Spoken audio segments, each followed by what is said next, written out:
cyose gitera ubuhunzi we yaze FPR urengera u Rwanda twamagane ruswa no gutonesha we yaze FPR urengera u Rwanda ububani n'amahanga ni ngombwa mu gihugu yaze FPR urengera u Rwanda jenoside mu Rwanda twese tuyirwanye we yaze FPR urengera u Rwanda FPR umuryango w'abanyarwanda baharanira kera kuzarurengera amaboko yacu azakorera u Rwanda we yaze FPR urengera u Rwanda FPR umuryango w'abanyarwanda baharanira kera kuzarurengera amaboko yacu azakorera u Rwanda we yaze FPR urengera u Rwanda. murakoze nyakubahwa perezida wa repubulika mwasubira mu gicaro mwese mugafata ibyicaro byanyu. nyakubahwa perezida wa repubulika mukaba na chairman w'umuryango RPF Inkotanyi Madame First Lady Jeannette Kagame, dutewe ishema no kubana namwe muri iyi nteko rusange ya 15 mwadutumiyemo. yewe washinzwe kuyobora gahunda uyu munsi nitwa Mukarugwiza Judith, nkaba ndi umunyamuryango wa RPF, nkaba ndi vice chairperson wa komite ngenzuzi mu karere ka Gasabo. nyakubahwa chairman, iyi nteko ya 15 ni inteko idasanzwe ujyanije n'izindi nteko twagize mu bihe byashize, kubera ko yatumiyemo abanyamuryango benshi baturutse mu nzego zose z'umuryango nk'uko itegeko ribiteganya. Hatumiyemo kandi n'abayobozi bakuru b'inzego nkuru z'igihugu n'abahagarariye indi mitwe ya politike ndetse n'inshuti z'umuryango. Iyi nteko kandi ifite umwihariko wo kuba yatumiwemo urubyiruko rwinshi rwaturutse hirya no hino mu gihugu. Iyi nama nkuru y'umuryango yatumiyemo n'inzego z'abikorera mu gihugu hose ndetse n'abanyarwanda b'abanyamuryango baba muri diaspora. nyakubahwa chairman wa RPF Inkotanyi, muri uyu mwanya twiteguye kwakira ubutumwa bwanyu mwatugeneye butangiza inama nkuru y'umuryango FPR Inkotanyi.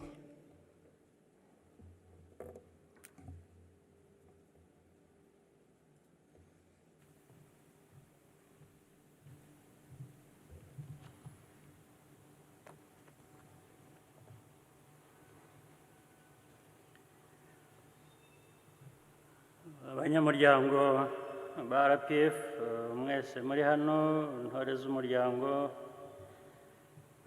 abanyarwanda bose badukurikira ariko n'abatumiwe niba batari aba RPF,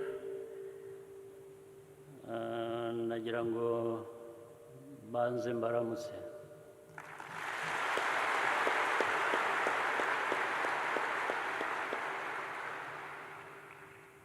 bayobozi rero b'inzego nkuru z'igihugu cyacu batumiwe muri hano,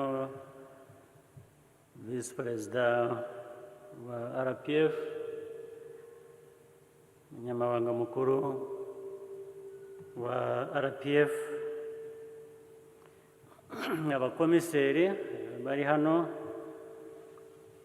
abayobozi n'abayobozi b'imitwe ya politiki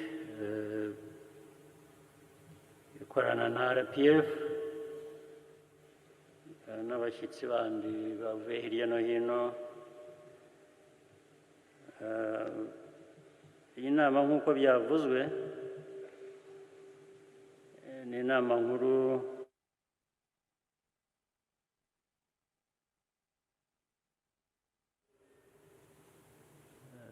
idasanzwe, kugira ngo nongere ku ndamutso mbashimira ko mwitabiriye iyi nama kugira ngo dusuzume ibyo twiyemeje by'ingenzi gukorera igihugu cyacu dushingiye ku muryango wacu wa RPF.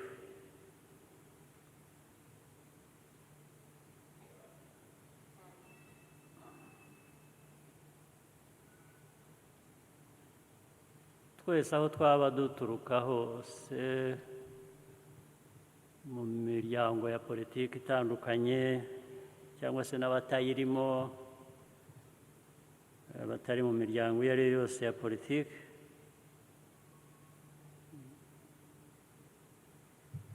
ni uburenganzira bwabo,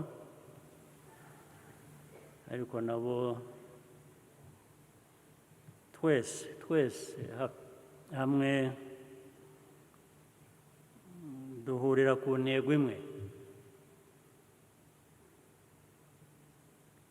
Intego ari ukwihutisha amajyambere mu gihugu cyacu, abanyarwanda aribo duhereyeho, kugira ngo duhindure ubuzima bw'abanyarwanda. Abanyarwanda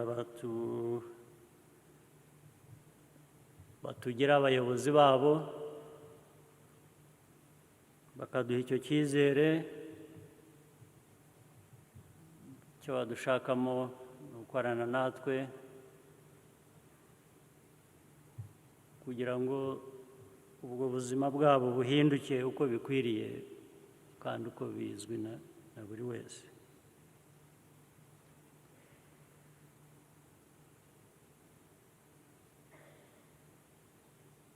Birumvikana ko nka RPF dushigaje imyaka ibiri gusa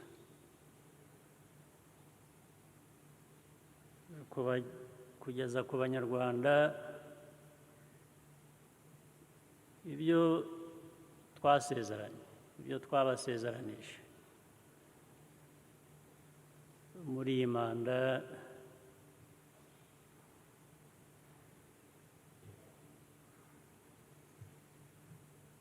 imaze igihe badutoreye. Birumvikana rero ko dukwiye gusuzuma aho twavuye muri iyo manda itangira, aho tugeze ubu,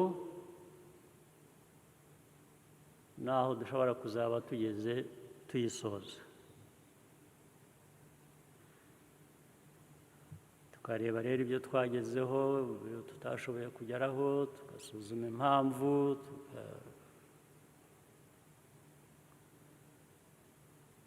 tukongera mbese imbaraga aho zagaragaye ko zabaye nkeya.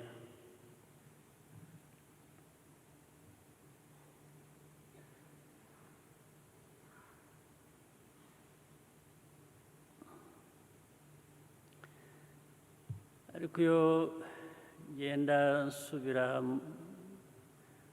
mu mibare ndeba, kuko umuntu agashishoza akareba, hari aho ibintu byagenze neza uko bikwiye, ariko hari na byinshi bigaragaza ko hari aho twagize intege nkeya. Kubyita ko twagize intege nkeya, ndagerageza kubivuga mu kinyabupfura, gusa ngo bitumvikana nabi bikwangiza n'ibindi wenda byaba byaragenze neza. Ariko nagira ngo hatagira ucikwa no kumva ko akenshi bivugwa ko habaye imbaraga nkeya, umuntu abanza no kwibaza izo mbaraga nkeya, ariko icyaziteye ni iki?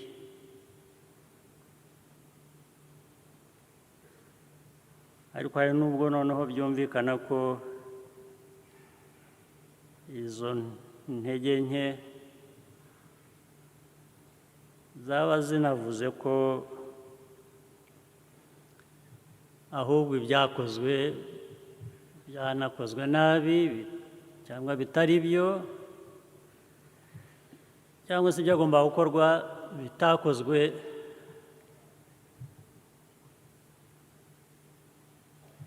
kubera n'imico mibi idakwiye kuba ubundi ituranga. Aho niho ngira ngo mu nama mu byo turi buganire bindi bikurikira tuze gufata umwanya twibaze. N'ubundi twaribajije, ntabwo ari bwo bwa mbere, wenda n'ubu turabisubiramo, ntawabura kubisubiramo igihe cyose biba byagaragaye ko bitagenda neza. Tugashakisha rero uburyo bwo kurandura imico mibi ituma tudakora neza uko bikwiye, kandi mu by'ukuri akenshi tunabishoboye hari n'ubushobozi, ahubwo ugasanga ubushobozi bwakoreshejwe nabi mu nyungu za bake kurusha mu nyungu za rusange z'abantu benshi, cyangwa se imico mibi gusa idafite n'uwo yungukira n'uwayigiyemo iyo mico mibi, ugasanga nawe ubwe umubajije icyo yabivanyemo atajya kuvana mu gukora ibintu neza uko bikwiye, azi yari afitiye ubushobozi, icyo ari cyo ugasanga cyabuze ntikigaragara icyo yabikuyemo cyatuma abantu badakora uko ibintu bikwiye. Ibyo ni ibyo gutindaho, ibyo ni ibyo gutindaho.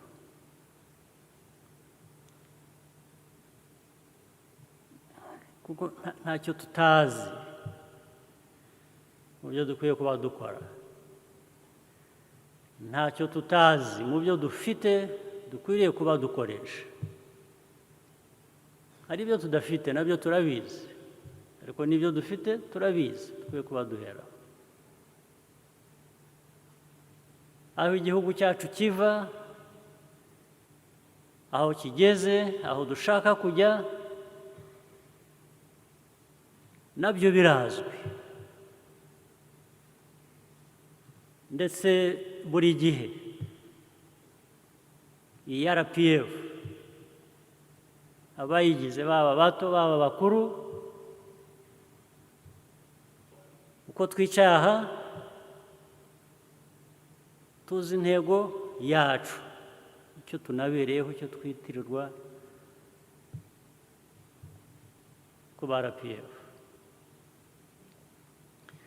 ndetse tunasangiye n'abandi batari RPF. Navuze ko hari abatumiwe hano, abayobozi bakuru mu nzego zitandukanye ndetse bahagarariye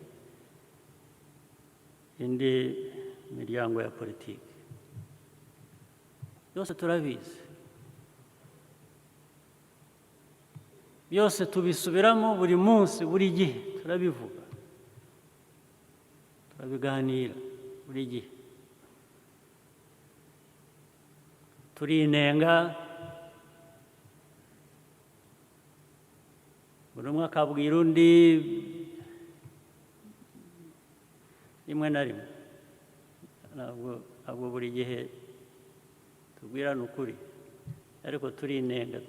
Nk'ubu twicaye aha turinenga, ariko kugira ngo hagati yacu umwe azanenga undi amubwira ati sigaho, ibyo ukora ntabwo bijyanye n'intego yacu, n'intego ya RPF,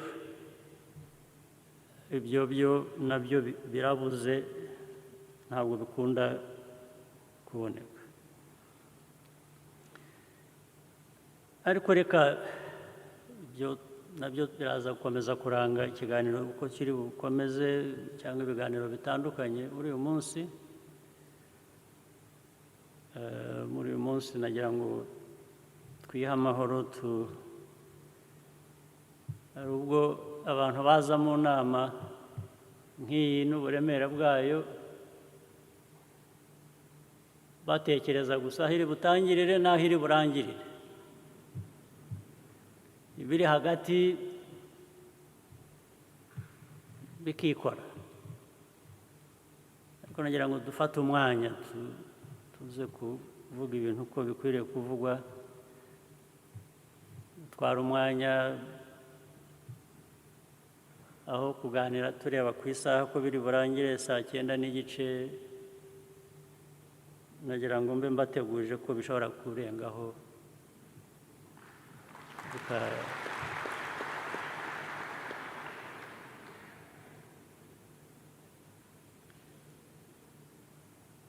reka njye ku bindi bike nihuta kuko ndi buvuge byose, ibindi biraza mu biganiro baduteguriye. Hari no mu byo baduteguriye hari ibyo ntabonyemo nyine nshaka kuza kugarukaho, ndaza kubishyira imbere yanyu tubisubiremo tubiganire, cyane cyane bijyanye n'imikorere mibi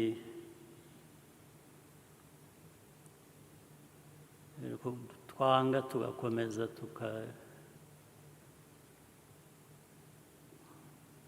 tukayiteza imbere. Reka rero nanone nongere mbashimire ku bindi tunyuze mu bihe bitoroshye muri iyi myaka ishize bijyanye n'iki cyorezo cya COVID-19.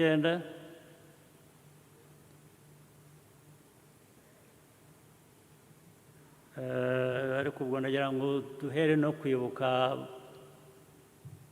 abo ngabo cyahitanye mu miryango itari mike. Hari abatakaje ababo muri icyo cyorezo.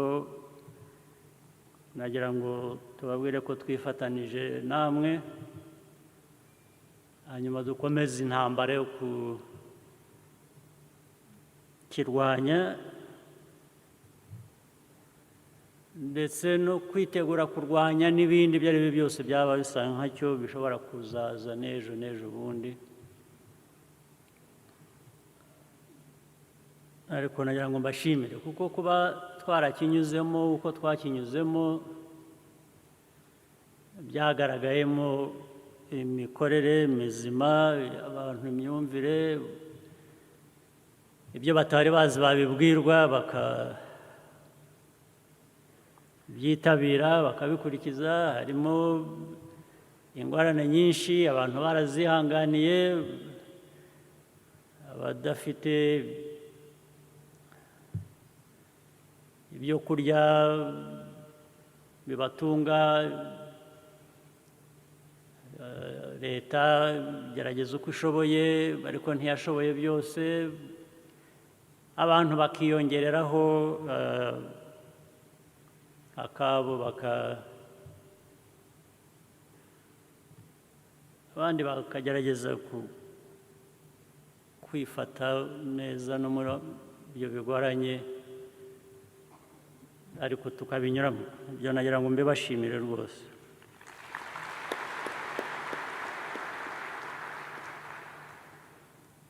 Hagati aho ibyakozwe bishakirwa uburyo uko byakorwa biraza kuganirwa ngira ngo mu byateguwe, sindi bisubiremo cyane hano, turaza kubigezwaho.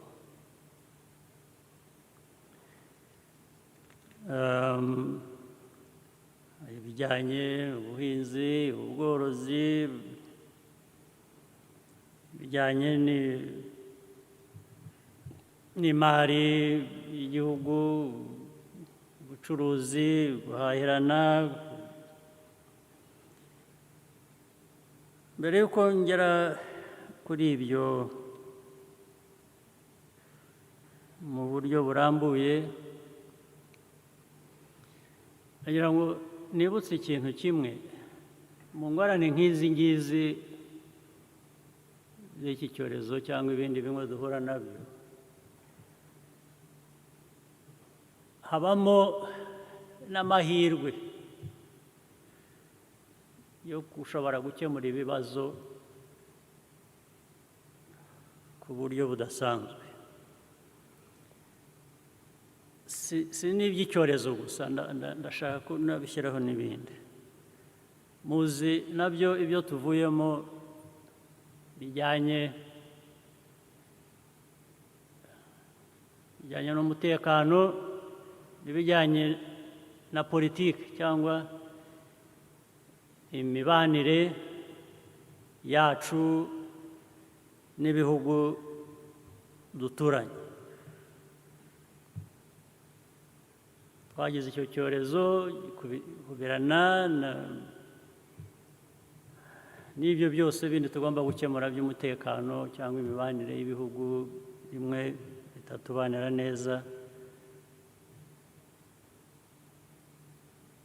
Kugira ngo rero ibyo byose ntawe uzabibuza kuba, kuko ntabwo ari twe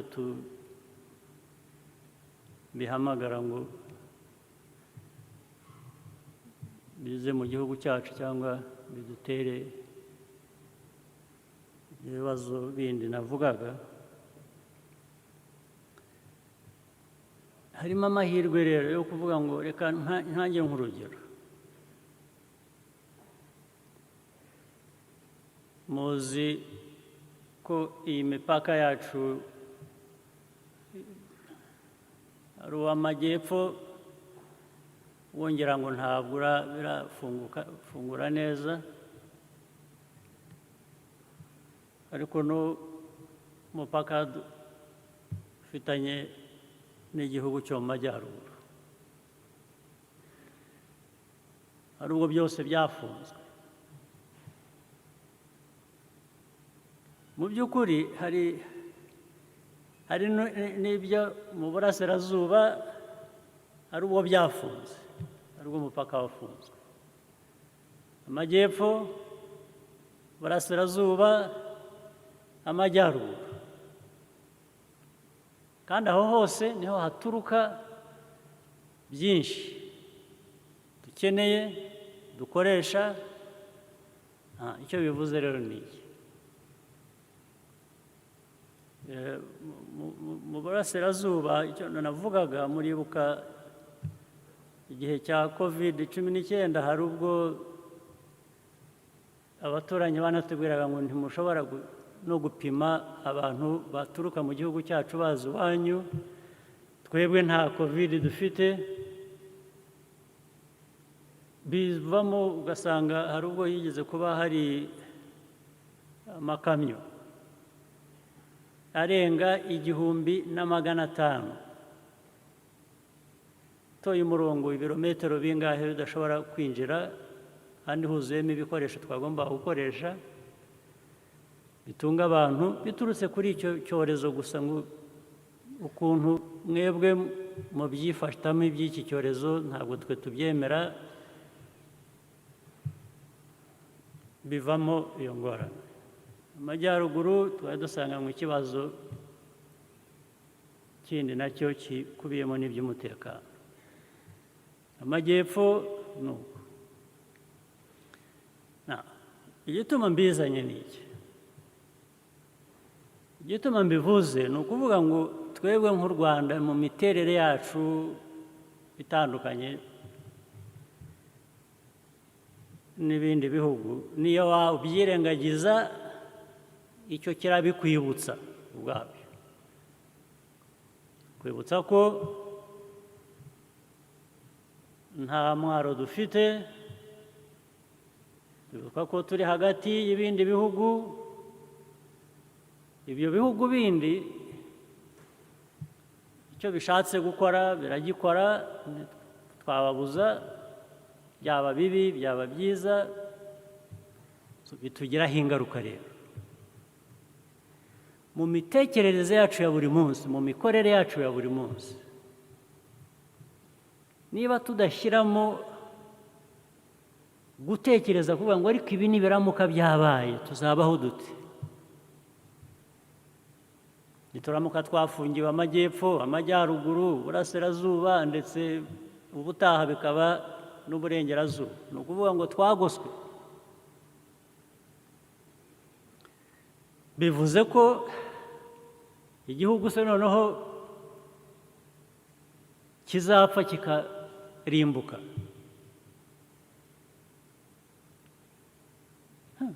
nk'abantu rero tugomba gutekereza kuvuga ngo ntabwo twarimbuka tugomba kwiyubaka tukubaka ibyangombwa biduha ibyo dukeneye tukabikora ku bwinshi uko bishobotse ntabwo byose byashoboka ariko ibyangombwa ku buryo bwinshi bushobotse ibyo ni ibishoborwa n'abantu batekereza neza batekereza gutyo biteguye guhangana n'ibibazo uko biba byaje uko ariko kose ikibanze ni uko ibyo bibazo atari twe byaturukaho kuko ntabwo twakwifuza kwitera ibibazo ariko iby'uko ushobora guterwa ibibazo n'abandi byo bizaba ugomba gukora utekereza ko bizaba ugakora nk'aho bizaba bikagutegura kugira ngo uhangane nabyo ariko ibyo biva mu mikorere nako nimukora nk'abantu bandi badafite ibibazo by'umwihariko nk'ibyo dufite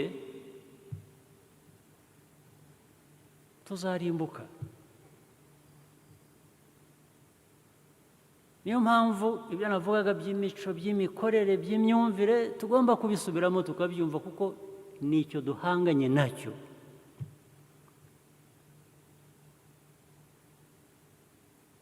duhanganye no kugira ngo tubeho byanze bikunze badufungira imipaka bagira bate tugomba kubaho nibura tugomba kugira bike bitubeshaho the minimum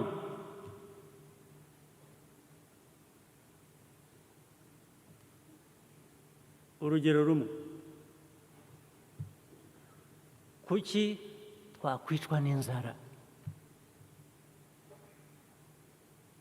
cyangwa kuki twagomba guhora tureba guhaha hanze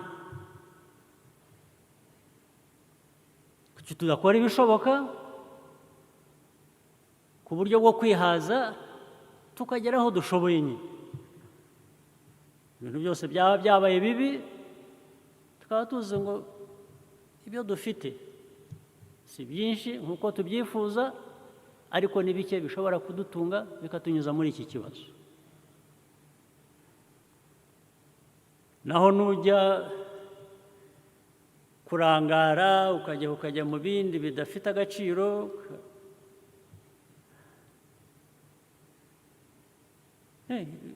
bujya gucya ugasanga bya bindi navugaga byabaye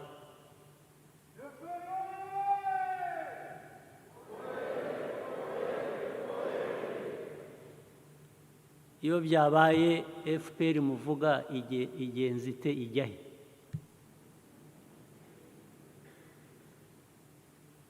FPR kivuze ni ugukemura icyo kibazo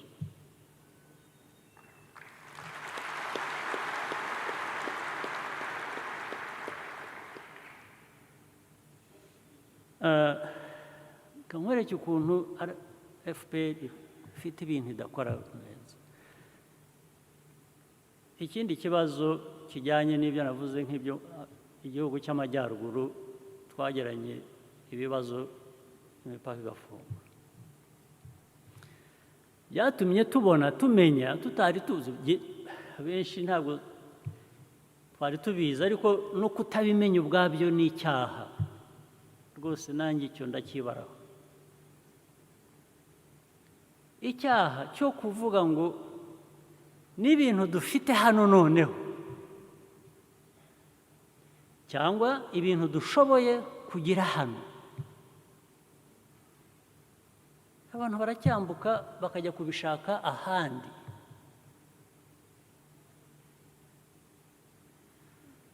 Ariko ibigenda biba rimwe bitari byiza, hari ubwo bitugirira neza kuko biradukangura.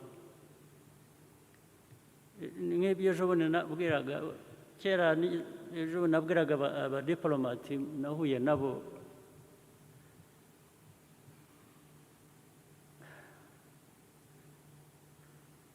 ngira ngo benshi muri hano murabyibuka, nigeze kubwira nabwiraga abanyarwanda ariko nabwiriragamo n'abanyafurika, hari abari bahari. Mbaza abantu, twari twagize Rwanda Day, bimwe twita Rwanda Day. Mbaza abantu, ndabaza ariko mwaje hamute?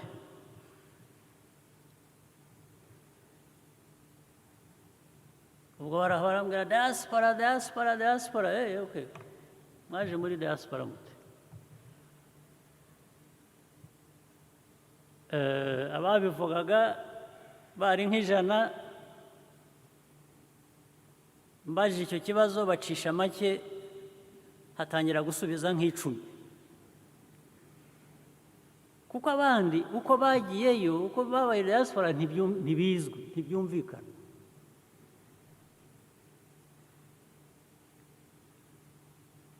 Ndababwira nti rero uko muri aha kose, ibyo nta rugo ndiburirwe mbijyamo, ntabwo ari urubanza.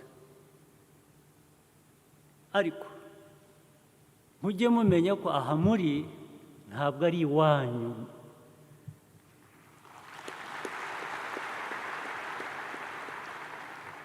Ba nyiraho aho bazashakira bazabakubura. Uzi gukubura ukajugunya. Yes, that was in 2015 or 16. Sinibuka neza. Ariko hagomba kuba hari abari babyumvaga.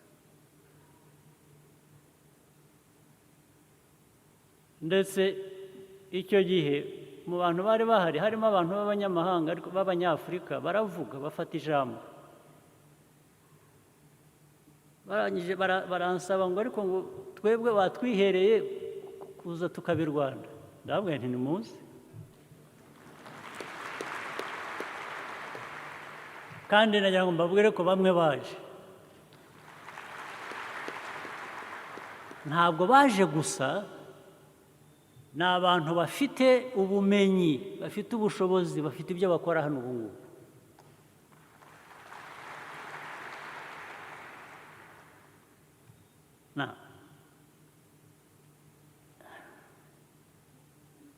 Barabakubuye muri iyi minsi.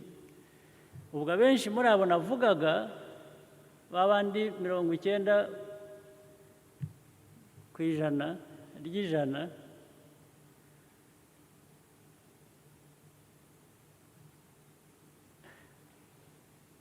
bagiyeyo babeshya, nta n'icyo bakora, batunzwe, ngira ngo hari ibyo babaha hari.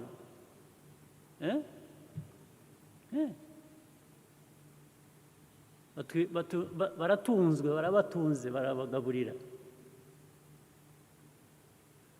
Babeshya ko hano ntawe uvuga, ntawe uhumeka, ntawe winyagambura. Politiki ya FPR ikandamiza abantu, yamaze abantu, bica abantu ijoro n'amanywa.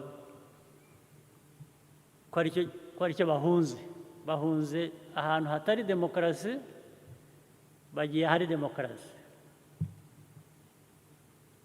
Okay, bazabakubura. Uzi ko jugunya hanze. Byateye kangahe se? Ntabwo mubizi ko bariho bakubura. Bariho bakubura, twe bahunze tukabwira ngo nimuze, muze tubakire.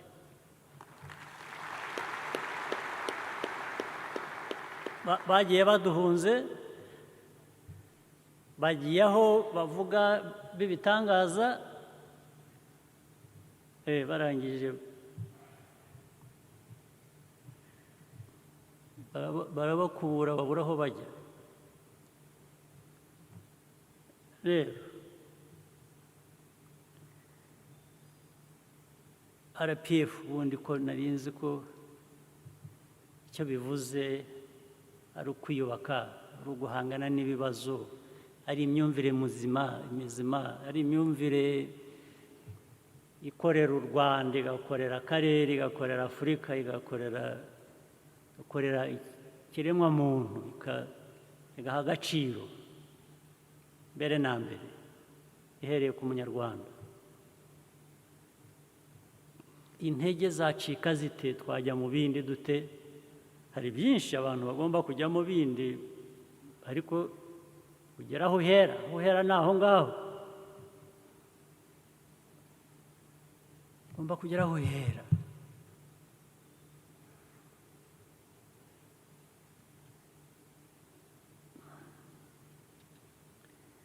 Ibyo bibazo rero uzakomeza guhangana nabyo, ariko ntabwo ari imvugo gusa, ntabwo dukwiye kubivuga gusa, dukwiye kubigaragaza ku bantu.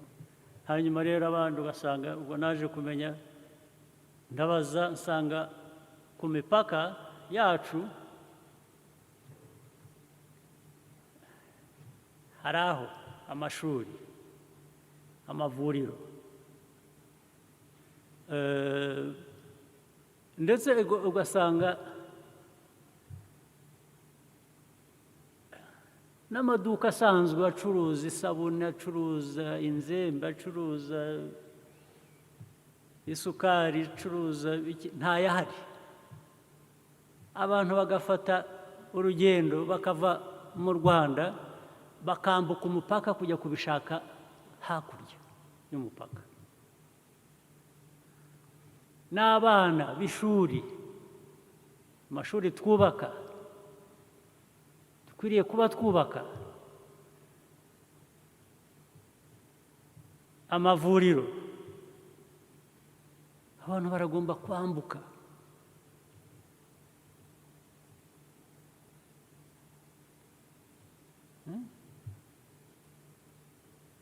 Ubwo burangare ntabwo ari ubwa RPF. Bigeze kubaho urugero aha ngaha, abana b'ishuri 100 na bangahe umunsi umwe bakambuka bagafata umurongo bakajya hakurya y'umupaka, ngo kugira ngo bari bagiye gushakayo ibijyanye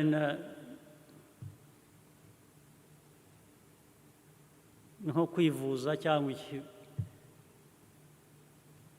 Barambutse,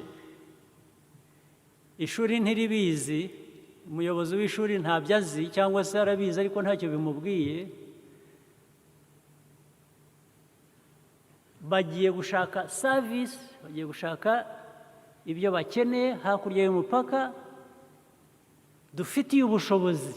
In fact, ubwo bushobozi bari bagiye gushaka hakurya bwabanje hano mu Rwanda.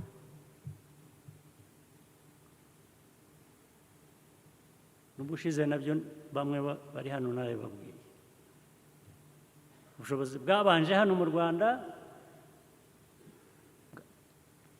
bwakorewe hano mu Rwanda, ariko abana bavuye mu ishuri barigendeye ngo bagiye gushaka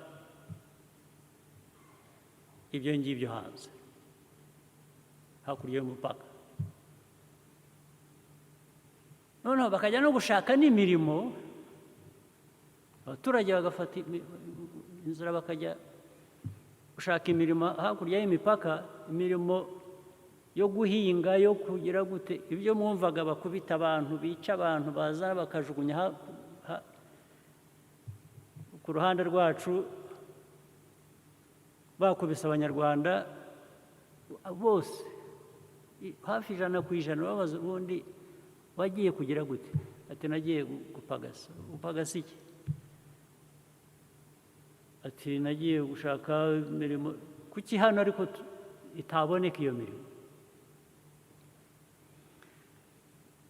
Wabaza icyo bamuhemba yagiye hakurya n'icyo bamuhemba akiri hano, aramutse ashatse ako kazi hano nta n'ubwo ayo hakurya aruta ayo yabona ari hano, ariko yambutse. Kuki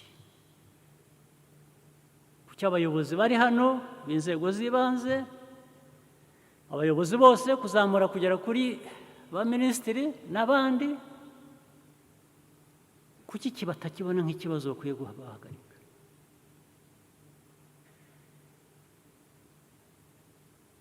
Ubu twananiwe kubaka amashuri, twananiwe kubaka amavuriro, se ko ariho dushyira bikeya dufite se kugira ngo abaturage babone ibyo ngibyo.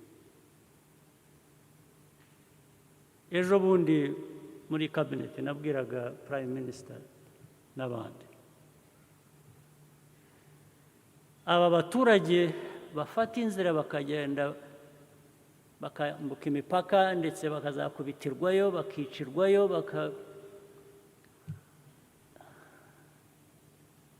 bashaka y'ubusa, ubusa babona na hano. Ndabaza kuki natanze urugero, aba bantu ba environment barebana n'ibidukikije nabo niba mubona abajya basohoka mu gihugu bagenda mu ndege, iyo urebye hasi ukabona amazi ukwasa, inyanja, imigezi ukwasa, afite irangi rimeze gute?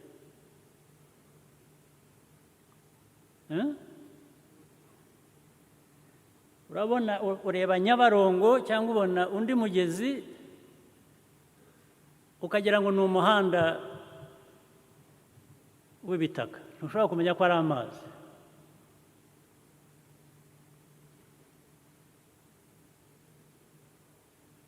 Yarahindutse, yabaye ibihogo, byabaye ni ukuvuga ngo ubutaka bwose bw'u Rwanda burajya muri ayo mazi, bukajyayo bugiye. Tons and tons and tons and tons y'ubutaka bwacu burigendera. Ugomba kubaho uburyo bubihagarika. Usibye ubutaka bugenda, birica n'iyo migezi.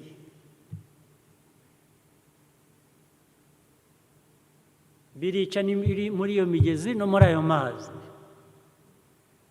Hari bimwe bishobora gukorwa tuzi bifata ubwo butaka.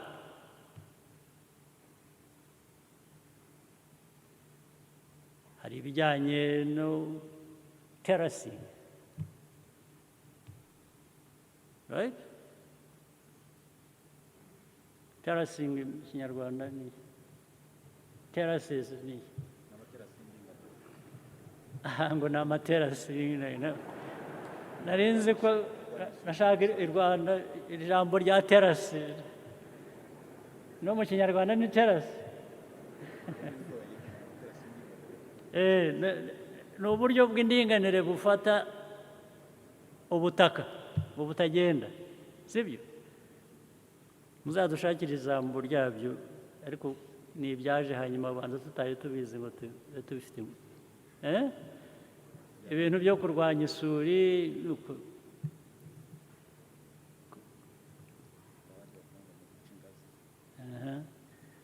Hari guca ingazi, hari guca, ariko ngira ngo mwumvise ibyo nashaka kuvuga. Ndabaza abaturage bambuka bajya gukora mu ntoki, mu mirima y'abandi, bangana uko bangana. Kuki tutashaka uburyo bakora ku kazi tukabahemba, even nka leta tukabahemba.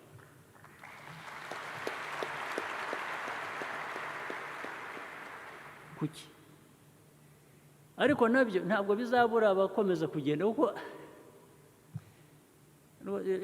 mumenye ibintu bikorwa, ariko abayobozi badakurikirana batagerageza. Hari abo bafata binjirana ibintu mu gihugu rwihishwa kugira ngo batagira imisoro bishyura cyangwa amahoro. Mu bafatwa, mu banyura izo nzira bashobora no kugwamo, haba harimo abikoreye ibintu bitanahozwa cyangwa se bidafatirwa imisoro. Ariko urumva ni umuco gusa wo gukora ikintu nabi, unyuze no mu nzira nziza ukambukana ibyo byambukana ntawagukoraho, ariko agomba kunyura inzira itariyo. Nka bya bindi umuntu asiga akazi hano akajya kugakora hakurya, usibye ko haba hagiyemo ko ashobora gutakaza n'ubuzima bwe. Dushobora rero guhindura iyo mikorere. Ndibwira ko mu nzego za leta, ariko byose bigomba guturuka mu myumvire yacu nk'abayobozi n'imikorere iyo ngiyo, nibwo twagabanya. Ariko rero icyo twize, nanyuze mu nzira ndende nshaka kuvuga, ubwo kubera ibyo bibazo twabonye twagize, byatumanye abantu bibuka ngo hari ibyo twagomba gukora, mureke tubikore. Ubwo ari n'abikorera nabo ku giti cyabo, ubundi bakabaye bumva ko bakwiye kubitekereza. Batangira gutwara utuduka mu baturage aho batajyaga bagera, kugira ngo noneho bya bintu bigereyo. Za minisiteri zitagira nazo zitamenya ibibazo zikwiye kuba zikemura, batangira kwibuka ko hari amashuri akenewe muri ibyo byaro byegereye imipaka. Abajyanye n'uburezi bibuka ko aho ngaho hakwiye kuba hari amashuri. Bigenda bikorwa, ariko twibukijwe n'ibibazo twagize mu gufunga umupaka. Hanyuma abantu bagiye kureba bavuga twajyaga hakurya kugira gutyo kubera ko hano nta bihari, cyangwa se byaba bihari bikaba ari uko ari umuco. Abantu batangira kubaka ubushobozi. Ibintu bimwe byavaga hanze bitangira gukorerwa hano. Niba byari ibyo kurya abantu bajya guhaha hanze, batangira gutekereza kubihinga hano cyangwa kongera gutubura ibyo twakoraga. Ariko ubwo tugombye kwibutswa n'uko habaye ikibazo, hanyuma rero harangiza hakaza ibindi.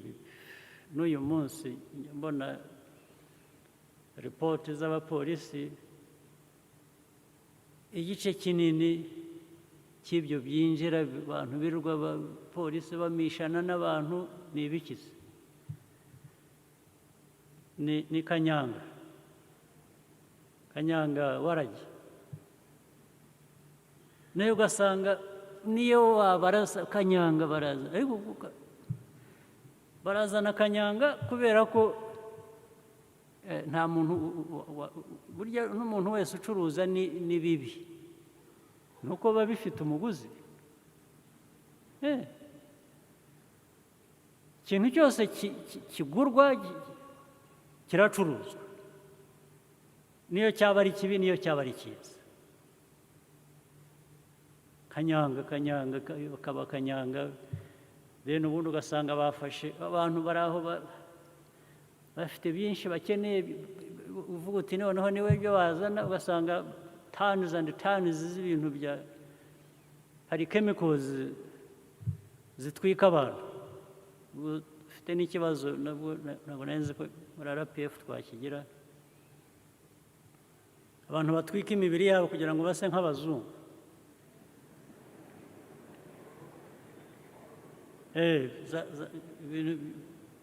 Kandi biri dangerous, biri unhealthy. Njya mbisoma berekana ko bitera abantu indwara zitanoroshye. Ugasanga nibyo barimo ukagira ngo wenda bazanye isabune cyangwa bazanye amata y'abana cyangwa bazanye bikoreye ibintu, ariko ubwo nuvuga ngo hano hari consumers. Ubu priority ikaba kwitukuza, ariko rero hari abagira ibyago bashaka kwitukuza bakaba umuhondo, bakaba icyatsi kibisi, bakaba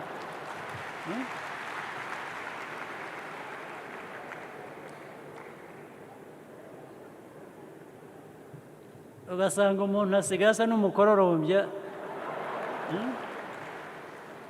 kandi ubwo arakoresha ibintu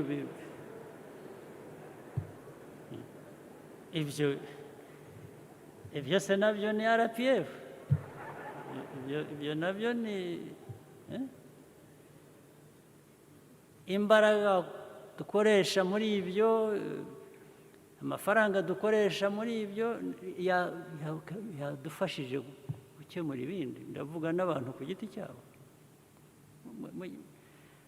RPF ubundi inatubwira no kuba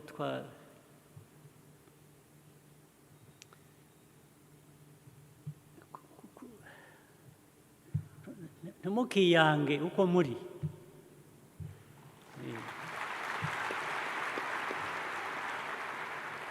Hariho ibintu byongera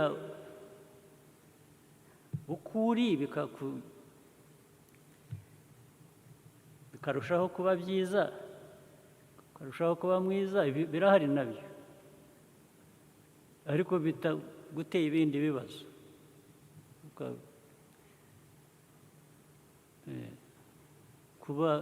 Kugera ku rwego dukwiriye kuba uko turi tukabarenzaho, ariko binyuze mu nzira.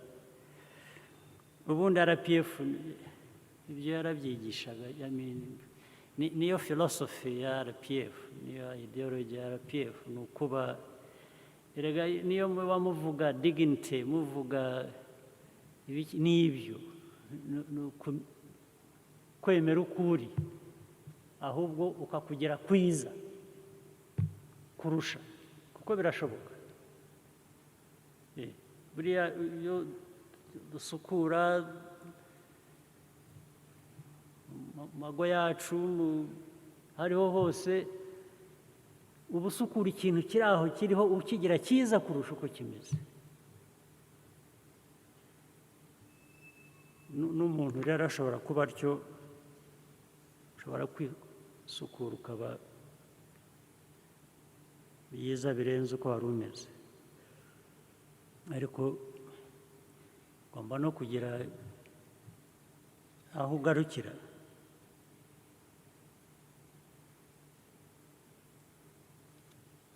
Twagiye rero dukemura ibyo bibazo by'abaturanyi navugaga muri iyi minsi, ngira ngo murabibona.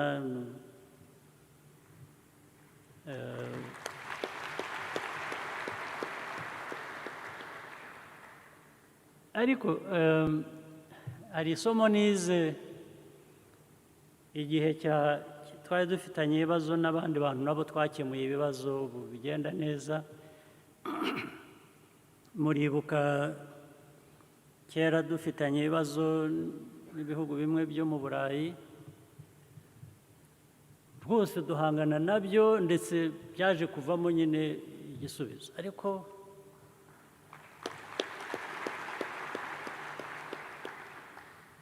twabonaga abantu bamwe bari aho baraye bari bugende bari buhunge urwo rugamba batarwifuza, ndetse bakumva ngo hari akantu kakozwe ubwo, ariko kandi byose turabisobanura buri munsi, turabibona, ntabwo ari ukuvuga ngo hari ibyo batari bazi cyangwa icyo, ariko ukabona ariko ukabona baraye bari buhunge, bari buve ku rugamba bakagenda, ndetse haba havuze akantu kamwe gusa ukabona abantu biruhukije, bigasa nk'umuntu wari urambiwe cyangwa wari ufunzwe. Iyo murekuye ashobora no guhitana urukuta agenda. Rero mujye rwose mumbabarire, mujye mwiha agaciro, ntimugase nk'aho uri ku rugamba, uba uri ku rugamba, ucisha make ugategura, ugahangana, ukamenya uko ubigenza.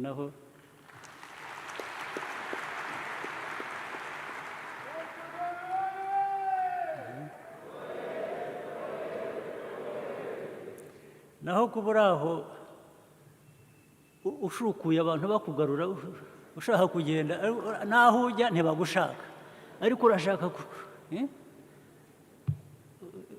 ntabwo ubwo uba uri ku rugamba, wari uvuyeho kera, ahubwo uri kuri ruriya ruhande rundi. Ariko umuntu wiyubaha, umuntu umenya icyo ashaka, wamenya no kugiharanira, washaka no kugiharanira, banyuze ibintu mu buryo kuko u Rwanda, wowe nanjye, dufite icyo turi cyo tutagomba kuvaho. Kubana tukabana, ukanyumva nkakumva, wankorera wangirira neza nkakugirira neza, byose hari ikibazo kirimo. ariko umuntu gushaka kukugira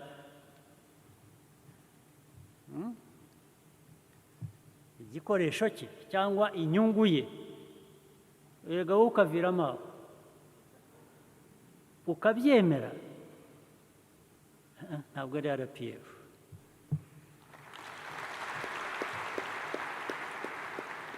Nta nubwo ari u Rwanda. Ubundi abanyarwanda nzi ko ibyo mvuga ariko bakwiye kuba bameze ariko bameze. Ubundi abanyarwanda baharanira kwigira, bashaka kwigira, bikaba bike byiza, bike byabo, hanyuma intambara ikaba kubyongera, kubitubura kugira ngo tugire byinshi byiza, ntibikomeze ari bike byiza, bikaba byinshi byiza.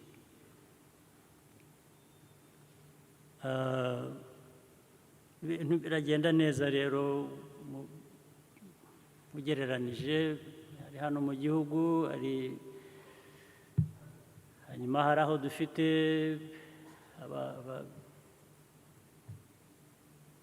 abasore n'inkumi, abana banyu, abavandimwe banyu bari muri za misiyo hirya no hino, Mozambique, Central African Republic, hari n'ahandi nka habiri hagiye kuza, ariko byose ni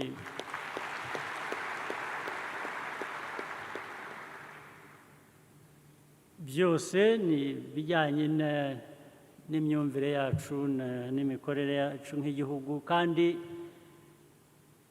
birimo n'inyungu nyinshi, ahubwo ni uko mwinanirwa gusa. Naho ubundi harimo inyungu z'ubuhahirane, z'imikoranire itandukanye byungukira abanyarwanda. Twirirwa tubwira abikorera bacu nabo bagira intege nkeya, kwikorera babifashe literally, bivuze ngo kwikorera ni nko kwireba gusa wowe ku giti cyawe. Ngira ngo kwikorera ubundi byashaka kuvuga ni abikorera, ni private sector. Yes, private sector ubundi abantu barakora urikorera nyine kuko ni wowe inyungu zigeraho ariko burya inyungu ziboneka kubera ko hari ibyo wagejeje ku bandi iyo ari byinshi nibwo wunguka abikorera bacu rero ntimugafate inyungu ntoya ku giti cyawe gusa ibindi by'uko hari wabitubura cyangwa wabigeza ku bandi bantu ngo bibungukire nabo ukagarukiraho ibyo nahoze mvuga kare ni nka ibintu bimwe binakorerwa hano bitageraga ku mipaka kuki ubikora atatekereza kuvuga ngo ntabwo isoko ryanjye ari muri uyu mujyi gusa isoko ryanjye rikwiye kuba mu gihugu hose rikwiye no kubigeza mu yindi mijyi bitwara Musanze nkabitwara Huye nkabitwara Rubavu nkabitwara Karongi nkabitwara Nyagatare ahantu hose kuki wavuga ngo yewe ndakorera hano gusa mu mujyi ukwiye kuba utekereza utyo niyo mpamvu rero ibintu bitanageragayo kandi muri aha ngaha mufite ibyo mucuruza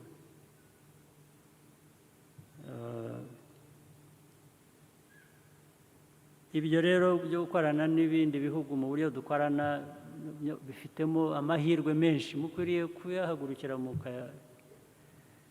mukayavanamo inyungu hari igihugu kinini cy'igituranyi duturanye nacyo amajyaruguru burengerazuba amajyepfo burasirazuba bose ni abaturanyi tugomba kubana nabo neza tukahahirana hanyuma noneho rero imipaka urumva ko yagutse Mozambique hari Central Africa ejo Benin ejo ahandi gutyo ariko kubera ko hari ubushobozi twagiye twiyubakamo bushobora gufasha ibyo bihugu dukoranye nabyo neza ejo bundi Congo Brazzaville bityo aho kugira ngo muhunge mujya i Burayi kujya babaha n'amadolari 100 buri kwezi cyangwa ibyo ushobora kuyakorera hano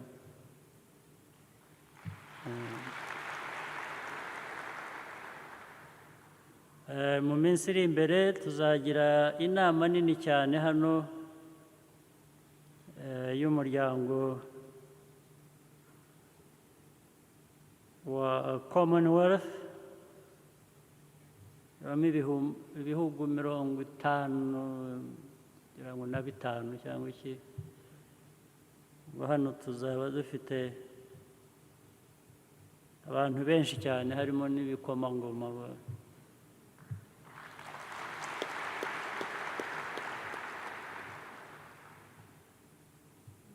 ntabwo wapfa kujya aho ariho hose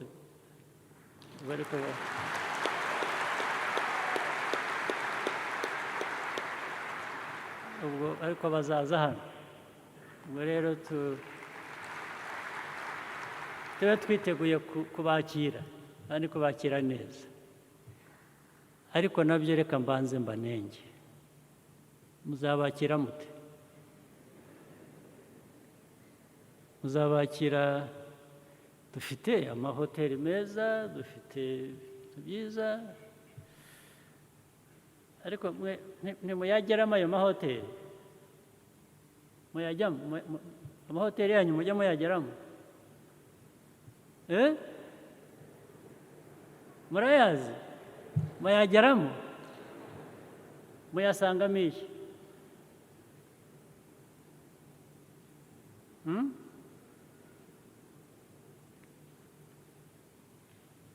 muyasangamo iki nimureke tuvugishe ukuri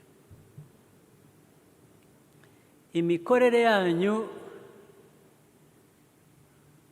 yo muri ayo mahoteli services zirimo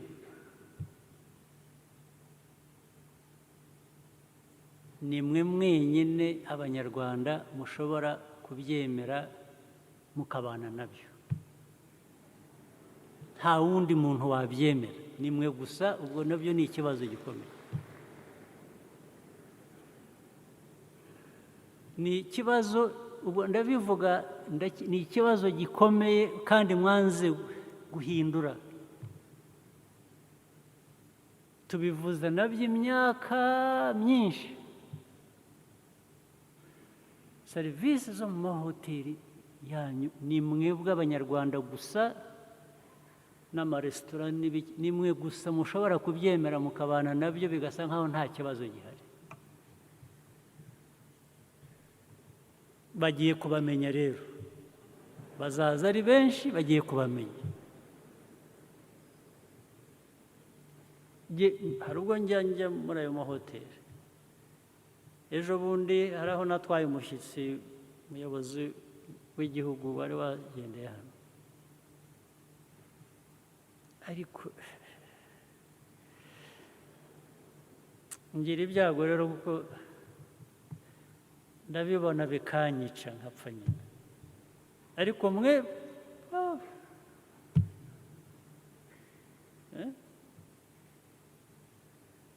nigeze kubaha urugero kera twagize inama ya national dialogue, turi mu nteko, baraza, ubwo batumiye abantu benshi nk'uku, hanyuma barangije batuzanira rero lunch, dufate ifunguro. haje za ambulance zitunda abantu zibatwara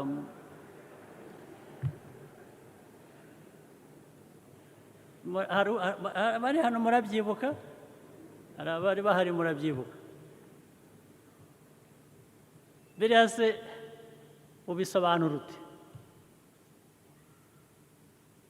erega ni jye wagombye kuzamura ijwi nkabaza n'abandi, ariko ubanza harimo n'abayobozi icyo gihe batwaye. erega sinzi niba mubyibuka, ntabwo mubyibuka. hari abayobozi b'inzego nkuru batwaye mu bitaro bazize ibyo bamaze kugaburirwa. ariko kuri abo ngabo nk'abayobozi nkamwe byababayeho rwose, amuhape. ariko iyo ari mwe byanabagaho gusa, ntibibe ku bandi bantu, kuko ubwo rega bo baraho bari biteguye kwishyura gusa, cyangwa bari banishyuye. ariko bwacya mukajya aho ngaho babazaniye ibyo byabishe, mugasubirayo ukongera ukarya, wavayo ukongera ugasubira mu bitaro wishyuye, no complaint, nothing. ntawuvuga, ni ibintu kuri mwe bisanzwe. cyangwa ukinjira ahantu bikamara isaha yose, umuntu akaza akubaza urashaka iki, ukamubwira, akagenda yamara isaha akagaruka, harya washakaga iki? wavuze ko ushaka iki? akabaza undi, hanyuma wowe harya wari wambwiye ngo iki? ubwo umaze isaha wicaye aho ngaho, ukamusubiza nuko ukongera ukahamara indi saha, bakaza bakakuzanira rero noneho ibintu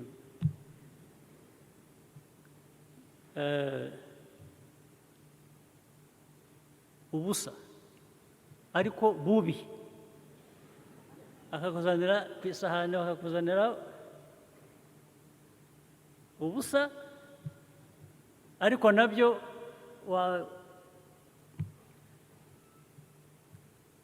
erega ibi mbabwira ndabibabwira kuko hari inama twigeze kugira hano, nayo yazanye abantu benshi muri aba ba minisitiri bari bari aho bari baherekeje bagenzi babo na za delegation zirimo aba perezida babagejeje ku airport bataha delegation nk'ebyiri eshatu zitandukanye zigenda zibwira abari babaherekeje ariko ngo u Rwanda twarukunze kweri uzi ko nta gihugu turabona kimeze nk'u Rwanda ngo ariko ntibikagere ku gufungura babibwiye aba minisitiri bamwe bari aha ntibikagere ku gufungura bibi bike ariko ukishyura umurundo w'amafaranga nababwira ibyavuzwe n'abari baje mu gihugu hano abo ba minisitiri barabizi ariko hari aho mwari mwumva bashoje intambara bagira ngo bikemuke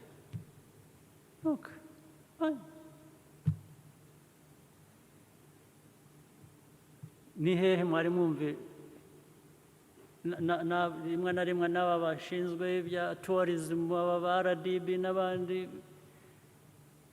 keretse iyo nabahamagaye nabyumvise nk'ibyo nkarwana nabo ariko bakagira batya uwo munsi cyangwa ukurikiye hanyuma ariko icyumweru gikurikira uruviri rugashiramo gasi gashiramo ukazongera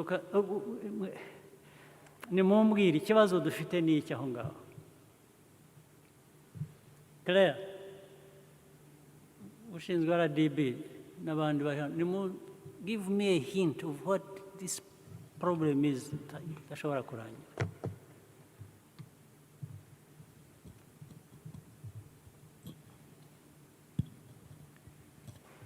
na meya w'umujyi ari hano nawe umbwire ibintu biri aha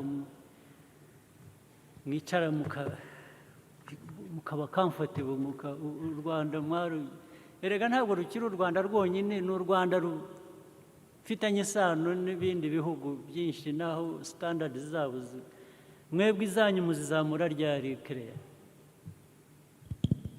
nyakubahwa chairman ibyo ngira ngo ikibazo cya service delivery kwanza ibyo mvuga nibyo cyangwa si byo nibyo cyane wari warabyumvise ntubyumva turabyumva turanabireba turabiganira ariko ntabwo bikemuka burundu ngo tuvuge ko byarakemutse burundu ikibazo ni iki nyakubahwa perezida ikibazo ni uko mwabivuze ntabwo tugira consistency yo gukemura ikibazo kugira ngo twumve ko gukemura ikibazo ntabwo ari igihe gito cyangwa igihe twabiganiriye gukemura ikibazo bigomba kuba umuco cyangwa culture yacu buri gihe kandi ntabwo ari amahoteli gusa cyangwa twese nk'abanyarwanda abantu bajya mu mahoteli abakiriya twanga serivisi mbi bakumva ko ntabwo bashobora kwishyurwa hari serivisi mbi ariko ntitwemere kwishyura amafaranga ndetse n'abantu ba nyira za hoteli owners of hotels nabo bakabona ko niba uri owner hotel ufite hotel ugomba kwanga serivisi mbi ukasaba mukorana nabo ko batanga serivisi nziza n'abanyarwanda bakora akazi kumva ko akazi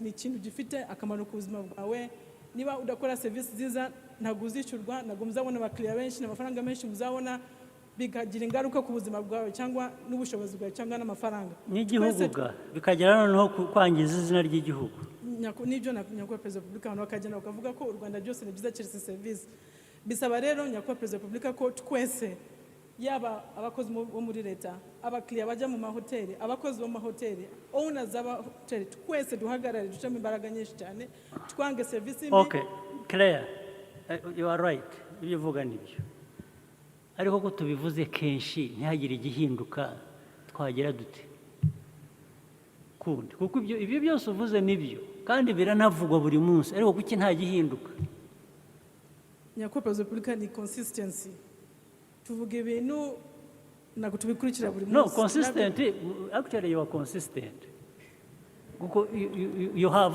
consistently very bad service niyo consistency mufite gusa Yes. Mufite umuco mubi uri consistent. So tugire duti mwebwe bandi muri hano tugire duti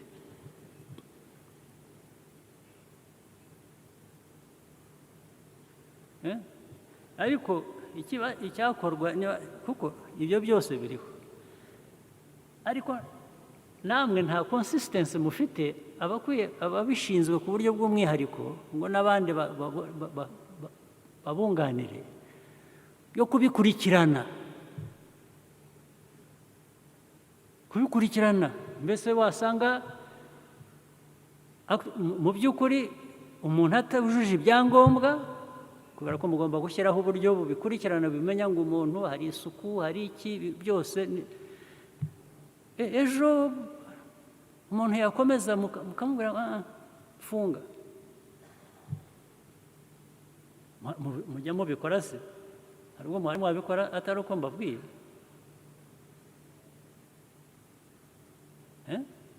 so consistency uvuga wowe kuki utayifite meaning ndakuvuga wowe nk'umuyobozi ariko n'abandi bose ntawe ufite consistency y'ibyo ariko kuki mutayigira iyo consistency kuki itabaho nyakubahwa tugomba gushyiramo imbaraga kurusha tukarakara bihagije kugira ngo tubikemure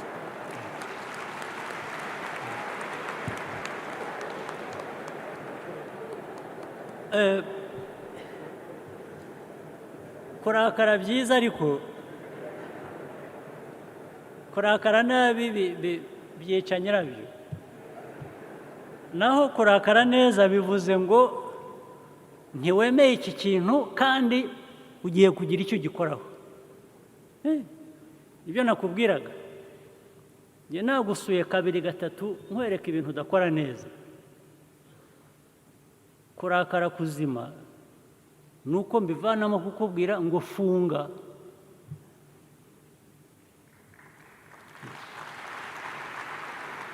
ntubure ngo funga kugeza igihe uzakorera ibintu bifite urwego biriho ruzima naho mwe ushobora kujyayo ukarakara kereya bakarakara akarira akatongana ariko uwakoze ibyo yakoze ukamusiga aho ngaho ukigendera erega agahinda niwe kica undi barakomeza agaha abaje bamenyereye kwakira ibyo babahaye byose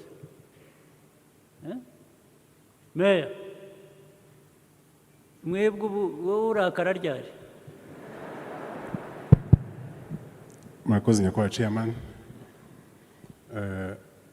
ibyo muvuze nibyo koko natwe turabibona ndetse n'ahagaragara intege nke turi gukosora ubu nuko natwe iyo tugiye muri ubwo bugenzuzi nk'uko mubivuze hari standards zigomba kugenderwaho ariko ukabona turazibona nk'aho biri nomo nk'ibisanzwe rwose ntacyo yes sir ni amakosa twarabibonye kandi turi kubikosora harimo no guhana n'ibyo kuko gutese wahanye bangahe muri cyumweru gishize wahanye bangahe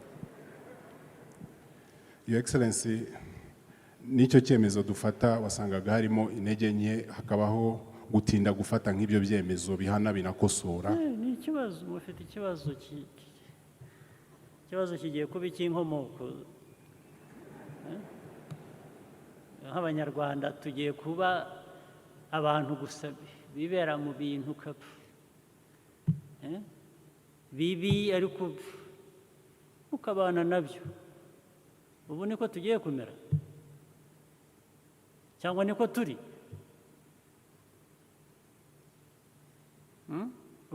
mwakwemera niko ni muri nk'abanyarwanda nka RPF ubu niko muri abantu babana n'ibintu bibi mugaceceka erega abantu bakajya ahantu bakabaha ibyo bibi bakavayo bijujuta mu gitondo bagasubirayo no something must be done hari bigomba gukorwa byanze bikunze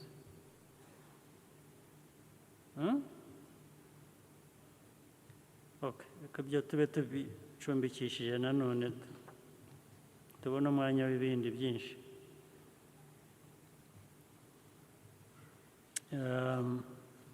ariko mwari mukwiye kujya mudatwara umwanya munini wo kumva ibintu uko bikwiye kuba biri kuko muranabiziga nta kintu gishya mbabwira cy'umuco cy'imikorere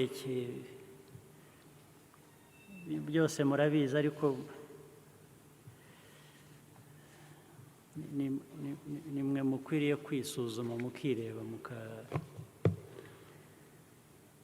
ibindi rero hari ibindi by'imico mibi imico mibi irava mu maresitora ikajya mu mago ikajya mu ibintu imico mibi tuyishakaho iki kandi tukabivuga ku mugaragaro ariko yagera mu bikorwa tukora ibintu bibi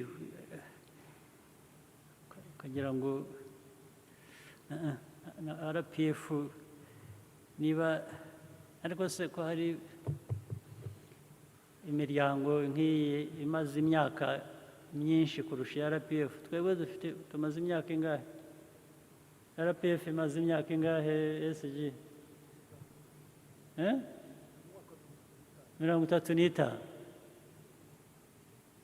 35 hari abasore bari hano n'inkumi ba 35 ubwo uba ukiri muto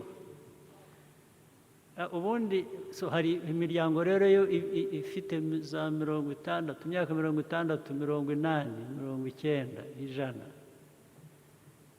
njye rero harwo najyaga nkeka nkavuga ngo ariko RPF imaze igihe kinini irashaka change irashaka kwivugurura ikajyana n'igihe abantu ngira ngo byageze aho abantu barakwama ariko nakwibuka ko dufite imyaka 35 gusa navuga ariko se abandi bafite za 60 80 ko bakora ibintu twebwe ba 35 gusa tugasa nkaho tumaze imyaka ndagira ngo ndekeye aho ibindi nshaka kubabwira ndaza kubabwira mu zindi topics mu biganiro bindi bigiye gukurikira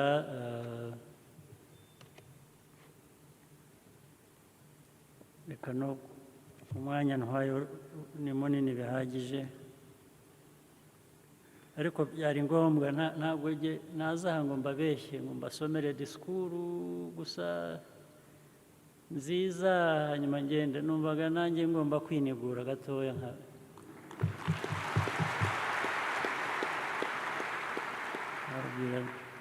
zongera ngo vice chairman n'abandi ngira ngo twafata iminota mike abantu bakinanura hanyuma tukaza tugahangana ku bindi bigiye gukurikira